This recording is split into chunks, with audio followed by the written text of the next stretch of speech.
വിഷാദം ചികിത്സിച്ചില്ലെങ്കിൽ എന്തെങ്കിലും പ്രശ്നമുണ്ടോ? പലരും ചോദിക്കുന്നൊരു ചോദ്യമാണ്.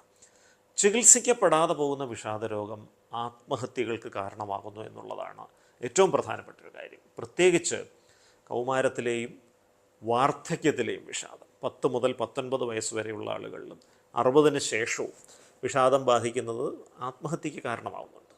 ചികിത്സിക്കപ്പെടാതെ പോകുന്ന വിഷാദരോഗം ആത്മഹത്യകൾക്ക് കാരണമാകാമെന്ന് നിരവധി പഠനങ്ങൾ തെളിയിച്ചിട്ടുള്ളൊരു കാര്യമാണ്. അതുകൊണ്ട് ആത്മഹത്യകളെ പ്രതിരോധിക്കാൻ വിഷാദരോഗത്തെ ചികിത്സിക്കുകയും ഭേദപ്പെടുത്തുകയും ചെയ്യുക എന്നുള്ളത് പ്രധാനമാണ്.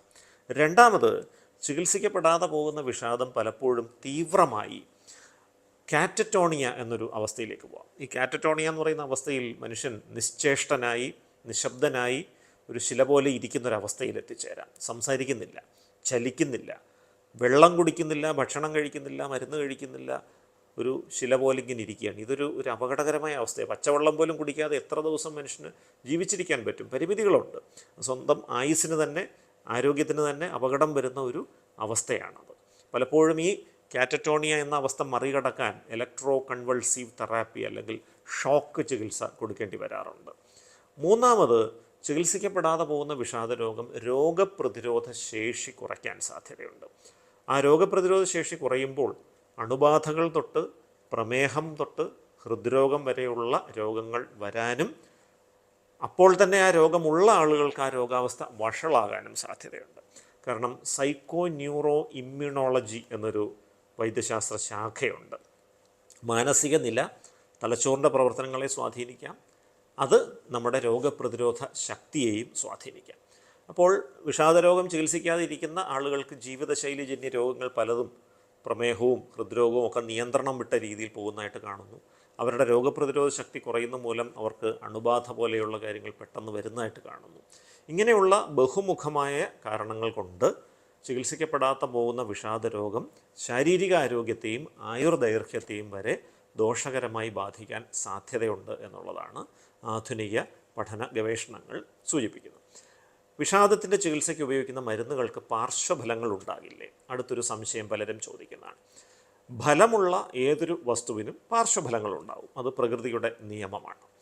സ്വാഭാവികമായിട്ടും വിഷാദത്തിന് ഉപയോഗിക്കുന്ന മരുന്നുകൾക്കും പാർശ്വഫലങ്ങളുണ്ട്. പക്ഷേ ഏറ്റവും അനുയോജ്യമായ മരുന്ന്, അതായത് ഓരോ വ്യക്തിക്കും അനുയോജ്യമായ മരുന്ന് തിരഞ്ഞെടുക്കുന്നതിലൂടെ പാർശ്വഫലങ്ങൾ ഇല്ലാതെയാക്കാനും വളരെയധികം കുറയ്ക്കാനും ഒക്കെ സാധിക്കും. ഒരു ഡോക്ടർ ഒരു മരുന്ന് തിരഞ്ഞെടുക്കുന്നത് ആ വിഷാദരോഗത്തിൻ്റെ ലക്ഷണങ്ങളോടൊപ്പം ആ വ്യക്തിയുടെ ശാരീരിക അവസ്ഥകൾ, ശാരീരികമായ രോഗങ്ങൾ എന്തെങ്കിലും അദ്ദേഹത്തിനുണ്ടോ, മറ്റെന്തെങ്കിലും മരുന്നുകൾ അദ്ദേഹം കഴിക്കുന്നുണ്ടോ, ഇത്തരം കാര്യങ്ങളും കൂടെ ഒന്ന് കണക്കിലെടുത്തുകൊണ്ടാണ്. അങ്ങനെ ഉചിതമായ തരത്തിലുള്ള മരുന്നുകളാണ് തിരഞ്ഞെടുക്കുന്നതെങ്കിൽ ഈ പാർശ്വഫലങ്ങൾ പ്രശ്നമുണ്ടാക്കാറില്ല. പക്ഷേ തീർച്ചയായിട്ടും ഏതൊരു പദാർത്ഥത്തെയും പോലെ അമിതമായ അളവിൽ ഇത്തരം സംഗതികൾ കഴിച്ചു കഴിഞ്ഞാൽ അത് പ്രശ്നമുണ്ടാക്കാം. ഇപ്പോൾ 20 ഗുളികകൾ ഒരുമിച്ചെടുത്ത് കഴിക്കുന്നു, അങ്ങനത്തെ അവസ്ഥകളൊക്കെ ഉണ്ടായാൽ അത് തീർച്ചയായിട്ടും പാർശ്വഫലങ്ങളൊക്കെ വരാൻ സാധ്യതയുണ്ട്. അതുകൊണ്ട് കൃത്യമായ മരുന്ന് കൃത്യമായ അളവിൽ കൃത്യമായ ദൈർഘ്യം കൊടുക്കുകയാണെങ്കിൽ ഈ പാർശ്വഫലങ്ങൾ ഇന്നത്തെ കാലത്ത് ബുദ്ധിമുട്ടുണ്ടാക്കുന്നതായിട്ട് കാണുന്നില്ല. വളരെ സുരക്ഷിതമായ വിഷാദവിരുദ്ധ ഔഷധങ്ങൾ ഇന്ന് നിലവിലുണ്ട്. മറ്റേതൊരു ശാരീരിക രോഗത്തിന് കൊടുക്കുന്ന മരുന്നുകളുടെയും പാർശ്വഫലത്തിന് തത്തുല്യമായ പാർശ്വഫലങ്ങൾ മാത്രമേ കാണാറുള്ളൂ. മറ്റൊരു പ്രധാനപ്പെട്ട ചോദ്യം, ഞാൻ തൊട്ടു മുൻപേ പറഞ്ഞിരുന്നു, ചില പ്രത്യേക അവസ്ഥകളിൽ ഷോക്ക് ചികിത്സ കൊടുക്കേണ്ടി വരുമെന്ന്. ഈ ഷോക്ക് ചികിത്സ ഒരു ആധുനിക ലോകത്ത് കൊടുക്കുന്ന ചികിത്സയാണോ എന്ന് പലരും സംശയം പ്രകടിപ്പിക്കാറുണ്ട്.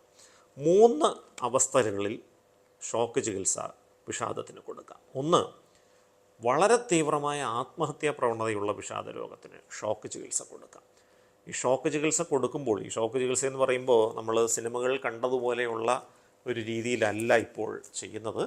ഒരു ഓപ്പറേഷൻ തിയേറ്ററിൽ കൊണ്ടുപോയി മറ്റേതൊരു ശസ്ത്രക്രിയയ്ക്കും ചെയ്യുന്നത് പോലെ അനസ്തേഷ്യ മരുന്നുകൾ കൊടുത്ത് രോഗിയെ പൂർണ്ണമായിട്ട് മയക്കി ബോധം കെടുത്തിയ ശേഷം വളരെ നേരിയ തോതിലുള്ളൊരു ഇലക്ട്രിക് കറണ്ട് തലച്ചോറിലൂടെ കടത്തിവിടുന്നു. മിക്കവാറും കയ്യോ കാലോ ഏതെങ്കിലും ഒരു ശരീരഭാഗം മാത്രമായിരിക്കും ചലിക്കുന്നത്. അല്ലാതെ വലിയ തോതിലുള്ള ബുദ്ധിമുട്ടുകളൊന്നും രോഗിക്ക് ഉണ്ടാകില്ല. പലപ്പോഴും ഈ തീവ്രമായ ആത്മഹത്യാ പ്രവണത ഷോക്ക് ചികിത്സയിലൂടെ കുറയുന്നതായിട്ട് കാണുന്നുണ്ട്. 2, നേരത്തെ സൂചിപ്പിച്ച പോലെ കാറ്ററ്റോണിയ എന്ന അവസ്ഥ, സംസാരിക്കുന്നില്ല, ഭക്ഷണം കഴിക്കുന്നില്ല, വെള്ളം കുടിക്കുന്നില്ല, അപകടകരമായ അവസ്ഥയാണ്. ആ കാറ്ററ്റോണിയയ്ക്ക് ഷോക്ക് ചികിത്സ കൊടുത്താൽ വളരെ പെട്ടെന്ന് പുരോഗതി വരുന്നതായിട്ട് കാണുന്നുണ്ട്.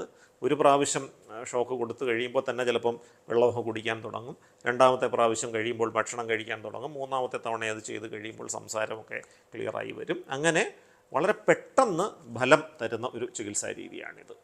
മൂന്നാമത്തേത് മരുന്നുകൾ കൊണ്ട് കുറയാത്ത തരത്തിലുള്ള വിഷാദരോഗത്തിന്. വ്യത്യസ്ത തരം മരുന്നുകൾ ഉപയോഗിച്ചിട്ടും ഫലം കിട്ടുന്നില്ല, വിഷാദം കുറയുന്നില്ല. അത് അത്യപൂർവമായി മാത്രം സംഭവിക്കുന്ന ഒരു അവസ്ഥയാണ്. കാരണം ഇപ്പോൾ ഒരുപാട് ഫലപ്രദമായ മരുന്നുകൾ, വ്യത്യസ്ത വിഭാഗത്തിൽപ്പെടുന്ന മരുന്നുകൾ ഉള്ളതുകൊണ്ട് അങ്ങനെ വേണ്ടി വരാറില്ല. പക്ഷേ അത്യപൂർവമായിട്ട് ചില ആളുകൾക്ക് മരുന്നുകൾ കൊടുത്താലും കുറയാതെ വരുന്ന വിഷാദം ഭേദപ്പെടുത്താനും ഷോക്ക് ചികിത്സ സഹായിക്കും. അപ്പോൾ ഈ ഷോക്ക് ചികിത്സ സുരക്ഷിതമായൊരു ചികിത്സയാണ്. കാരണം അത് കഴിഞ്ഞാൽ കുറച്ച് കഴിയുമ്പോൾ രോഗി ഈ ഓപ്പറേഷൻ്റെ അനസ്തേഷ്യയിൽ നിന്ന് കണ്ണു തുറന്ന് വരുന്നത് പോലെ ആ മയക്കത്തിൽ നുണർന്നു കഴിയുമ്പോൾ ഒരു ബുദ്ധിമുട്ടുകളും കാര്യമായിട്ട് രോഗിക്ക് അനുഭവപ്പെടുന്നില്ല എന്നുള്ളതാണ് കണ്ടുവരുന്നത്. മാത്രമല്ല വേഗത്തിലുള്ള ഒരു രോഗം ഭേദപ്പെടാനുള്ളൊരു സാധ്യത ഇതിലൂടെ കൈവരികയും ചെയ്യുന്നുണ്ട് എന്നുള്ളതാണ്. പക്ഷേ നമ്മൾ നേരത്തെ പറഞ്ഞതുപോലെ അത് കൃത്യമായ സന്ദർഭങ്ങളിൽ മാത്രം, കൃത്യമായ ആവശ്യങ്ങൾക്ക് വേണ്ടി മാത്രം കൊടുക്കുക എന്നുള്ളതാണ് ഏറ്റവും നല്ലത്. 2016 കേരള സംസ്ഥാന മാനസികാരോഗ്യ അതോറിറ്റി നടത്തിയ ഒരു പഠനം പ്രകാരം മലയാളികളിൽ 12.43% ആളുകൾക്ക് ചികിത്സ ആവശ്യമുള്ള ഏതെങ്കിലും ഒരു മാനസിക രോഗമെങ്കിലും ഉണ്ട് എന്നാണ്. മലയാളികളിൽ 9% പേർക്ക് ചികിത്സ ആവശ്യമുള്ള വിഷാദരോഗമുണ്ട് എന്ന് അന്ന് ഈ പഠനം കണ്ടെത്തുകയുണ്ടായി. അപ്പോൾ സ്ത്രീകളിലും പുരുഷന്മാരിലും വിഷാദരോഗം വരാം, പക്ഷേ സ്ത്രീകളിലാണ് അത് വരാൻ സാധ്യത കൂടുതൽ. 20% സ്ത്രീകൾക്കും ജീവിതത്തിൽ ഒരിക്കലെങ്കിലും വിഷാദരോഗം പിടിപെടാൻ സാധ്യതയുണ്ട്. 10% പുരുഷന്മാർക്കും ജീവിതത്തിൽ ഒരിക്കലെങ്കിലും വിഷാദം പിടിപെടാൻ സാധ്യതയുണ്ട്. അതായത് 5-1 സ്ത്രീക്കും 10-1 പുരുഷനും ജീവിതത്തിൻ്റെ ഏതെങ്കിലും ഒരു ഘട്ടത്തിൽ വിഷാദരോഗം പിടിപെടാം. സ്ത്രീകൾക്ക് പ്രത്യേകിച്ച് ജീവിതത്തിൻ്റെ 3 ഘട്ടങ്ങളിൽ വിഷാദരോഗം വരാനുള്ള സാധ്യത കൂടുതലാണ്. ഒന്ന്, ആർത്തവം വന്നു തുടങ്ങുന്ന സമയമാണ്. 8% സ്ത്രീകളിൽ ആർത്തവത്തിന് തൊട്ട് മുൻപുള്ള, ആർത്തവ ചക്രത്തിൽ ആർത്തവം വരുന്നതിന് തൊട്ട് മുൻപുള്ള ഒരാഴ്ചക്കാലം തീവ്രമായ വിഷാദ ലക്ഷണങ്ങൾ കാണാം. സങ്കടം, അമിതമായ ഉത്കണ്ഠ, നെഞ്ചിടിപ്പ് കൂടുക, ദേഷ്യം വരിക, ഇരുട്ടത്തിരിക്കാൻ തോന്നുന്നു, ഉറക്കമില്ലായ്മ, സ്വയം മുറിവേൽപ്പിക്കാൻ തോന്നുന്നു. ഈ ഒരു അവസ്ഥയ്ക്ക് ആർത്തവപൂർവ്വ വിഷാദം അല്ലെങ്കിൽ പ്രീ മെൻസ്ട്രുവൽ ഡിസ്ഫോറിക് ഡിസോർഡർ എന്ന് പറയാറുണ്ട്. ഇനി രണ്ടാമത്, പ്രസവത്തിന് ശേഷമുള്ള ഏതാനും ആഴ്ചകൾ, 6 ആഴ്ച വരെയുള്ള സമയം വിഷാദം വരാനുള്ള സാധ്യത കൂടുതലാണ്. അപ്പോൾ ആ ഒരു ഘട്ടത്തിൽ ചിലപ്പോൾ കുഞ്ഞിനെ നോക്കാൻ തന്നെ കൊണ്ട് പറ്റുമോ എന്നൊരു സംശയം വരുന്നു. കുഞ്ഞ് മരിച്ചു പോകുമോ, കുഞ്ഞിന് എന്തെങ്കിലും അസുഖം വരുമോ, കുഞ്ഞിന് കൃത്യമായി ഞാൻ ഇരിക്കുന്നത് മൂലം കുഞ്ഞിന് കുഴപ്പങ്ങൾ വരുമോ എന്നൊക്കെയുള്ളൊരു വ്യാകുലത വരികയും ഉറക്കം നഷ്ടപ്പെടുകയും കരച്ചിൽ വരികയും ഒക്കെ ചെയ്യുന്നൊരവസ്ഥ വരാം. ഈ ഒരു അവസ്ഥയ്ക്ക് പ്രസവാനന്തര വിഷാദരോഗം അല്ലെങ്കിൽ പോസ്റ്റ് പാർട്ടം ഡിപ്രഷൻ എന്നാണ് പറയുന്നത്. ഇനി ആർത്തവ വിരാമം സംഭവിച്ചതിന് ശേഷം ശരീരത്തിൽ പെട്ടെന്ന് ചില ഹോർമോണുകളുടെ സാന്നിധ്യം കുറയുമ്പോൾ അതും ചില വിഷാദ സമാന ലക്ഷണങ്ങൾക്ക് വഴിതെളിക്കാം. സങ്കടവും ഉറക്കക്കുറവും ഒക്കെ വരുന്നതിനോടൊപ്പം ശരീരം മൊത്തം എരിയുന്നത് പോലെ, പുകയുന്നത് പോലെ തോന്നുക, മുളകരച്ച് തേച്ചതുപോലെ ശരീരം മൊത്തം പുകയുന്നു എന്ന് പലരും പറയാറുണ്ട്. AC മുറിക്കകത്ത് കിടന്നാൽ പോലും ശരീരം വിയർത്തൊലിക്കുന്നു, അമിതമായിട്ട് നെഞ്ചിടിപ്പ് വരുന്നു, വല്ലാത്ത ചൂട് ശരീരത്തിൽ അനുഭവപ്പെടുന്നു. ഈ അവസ്ഥയെയാണ് ആർത്തവ വിരാമാനന്തര വിഷാദം അല്ലെങ്കിൽ പോസ്റ്റ് മെനോപോസൽ ഡിപ്രഷൻ എന്ന് പറയുന്നത്. ഈ 3 ഘട്ടത്തിലും പ്രത്യേകത എന്ന് പറഞ്ഞാൽ ശരീരത്തിലെ പ്രജനന ഹോർമോണുകളുടെ അളവിൽ പൊടുന്നനെ ഉണ്ടാകുന്ന വ്യത്യാസം തലച്ചോറിൻ്റെ രാസഘടനയെ സ്വാധീനിക്കുകയും അതിനെ തുടർന്ന് വിഷാദം വരികയും ചെയ്യുന്നൊരവസ്ഥയാണ്. പലപ്പോഴും വാർത്തകളിൽ കണ്ടിട്ടുള്ളൊരു കാര്യം, ഈ പ്രസവാനന്തര വിഷാദം വന്ന അമ്മയും കുഞ്ഞും ആത്മഹത്യ ചെയ്തു എന്നൊക്കെയുള്ള തരത്തിലുള്ള വാർത്തകളൊക്കെ വരാറുണ്ട്. അത് ഗൗരവമായിട്ട് എടുക്കേണ്ട ഒരു കാര്യമാണ്. ഈ പ്രസവത്തിന് ശേഷമൊക്കെ വിഷാദരോഗ ലക്ഷണങ്ങൾ കണ്ടാൽ ഉടനടി അത് ഇടപെടുകയും ചികിത്സിക്കുകയും വേണം. കാരണം ചികിത്സ എടുത്തില്ലെങ്കിൽ ഇത്തരത്തിലുള്ള ചില അപകടങ്ങൾക്ക് സാധ്യതയുണ്ട്. ചികിത്സ എടുത്താൽ വളരെ വേഗം ആ രോഗലക്ഷണങ്ങൾ നിയന്ത്രണ വിധേയമായി മാറുന്നതായിട്ടും കാണുന്നുണ്ട്. വയോജനങ്ങളിലെ വിഷാദമാണ് മറ്റൊരു പ്രധാനപ്പെട്ട ഒരു പ്രശ്നം. കാരണം കേരളത്തിൻ്റെ ഒരു പ്രത്യേകത വെച്ച് യുവതലമുറ ഒരുപാട് വീടുകളിൽ വിദേശത്താണ് കഴിയുന്നത്, അല്ലെങ്കിൽ മാതാപിതാക്കളിൽ നിന്ന് അകന്ന് ദൂരസ്ഥലങ്ങളിലാണ് അവരുടെ ഉപജീവന മാർഗം തേടുന്നത്. അപ്പോൾ ഒറ്റപ്പെട്ടു പോകുന്ന വൃദ്ധജനങ്ങൾ, വയോജനങ്ങൾ, അതൊരു വളരെ പ്രധാനപ്പെട്ട ഒരു പ്രതിസന്ധിയായിട്ട് കേരളത്തിൽ മാറിയിരിക്കുകയാണ്. പല പാശ്ചാത്യ രാജ്യങ്ങളിലും ഉള്ളതിന് സമാനമായൊരു അവസ്ഥ കേരളത്തിലും വരികയാണ്. അപ്പോൾ വാർദ്ധക്യത്തിൽ ഒറ്റപ്പെടൽ, രോഗാവസ്ഥകൾ, ശരീരം പഴയതുപോലെ ചലിപ്പിക്കാൻ കഴിയാത്തൊരു യാഥാർത്ഥ്യം, ഇതൊക്കെ വിഷാദ രോഗത്തിലേക്ക് ആളുകളെ തള്ളിവിടാൻ സാധ്യതയുള്ള ഘടകങ്ങളാണ്. ഇക്കാരണം കൊണ്ട് തന്നെ വാർദ്ധക്യത്തിന് വേണ്ടി തയ്യാറെടുക്കുക, പ്രിപ്പയറിങ് ഫോർ ഓൾഡ് ഏജ് എന്നൊരു കാര്യവും നമ്മൾ ചെയ്യേണ്ടതായിട്ടുണ്ട്.